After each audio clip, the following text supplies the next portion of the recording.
3 دسمبر تک حکومت نے اعلان کیا ہے کہ 3 دسمبر تک حج کی درخواستیں وصول کی جائیں گی، اس کے بعد قرآن اندازی ہوگی۔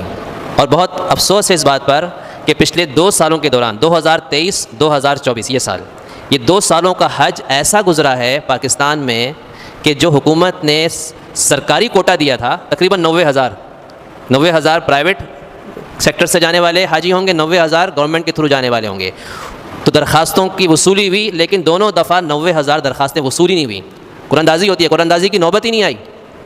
پہلے کبھی ایسا نہیں ہوا، لاکھوں 3 لاکھ، میں نے سنا کسی سے کہ 3 اور ساڑھے 3 لاکھ درخواستیں جمع ہوتی تھیں، آج سے 4-5 سال پہلے پیچھے چلے جائیں، اور اب کتنی ہے؟ 90,000 درخواستیں بھی وصول نہیں ہوئی۔ 70,000 یا 71,000 غالباً اس سال جمع ہوئی تھیں یہ 2024 کے لیے۔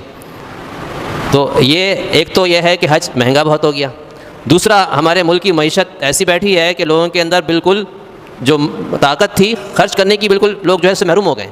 تو اس کا نتیجہ یہ نکلا ہے کہ اب 2 سال سے کوئی قرآن اندازی نہیں ہو رہی۔ اس سال حکومت نے ایک اور نیا پلان بنایا ہے جو پہلے کبھی نہیں ہوا۔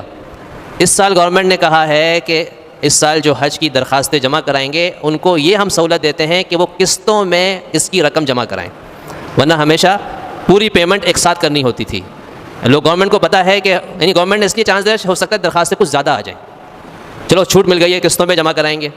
پہلی قسط جب درخواست کے ساتھ جمع ہوگی، اس کے بعد قرآن اندازی میں جب نام نکل آئے تو اس وقت دوسری قسط جمع کرانی ہوگی، پھر اس کے کچھ عرصے کے بعد تیسری قسط جمع، غالباً 3 قسطیں رکھی ہیں۔ تو اس سے معلوم ہوتا ہے کہ ہمارے ملک میں حج کرنا بہت مشکل ہو گیا ہے۔ حالانکہ ایک عبادت ادا کرنے کے لیے گورنمنٹ کو کوشش یہ کرنی چاہیے کہ زیادہ سے زیادہ سہولت فراہم کی جائے، چاہے وہ نماز ہو، چاہے وہ زکوٰۃ ہو، چاہے وہ روزہ، کوئی بھی عبادت ہو۔ تو یہ تو گورنمنٹ کی ذمہ داری ہوتی ہے کہ عوام کو عبادت ادا کرنے کے لیے زیادہ سے زیادہ اور اچھی سے اچھی سہولت دے، تاکہ ہر آدمی ہر طرح کی عبادت کر سکے، اور انہی میں سے ایک اہم ترین عبادت حج ہے۔ تو اس میں جتنی ریلیف گورنمنٹ دے سکتی ہے دینا چاہیے۔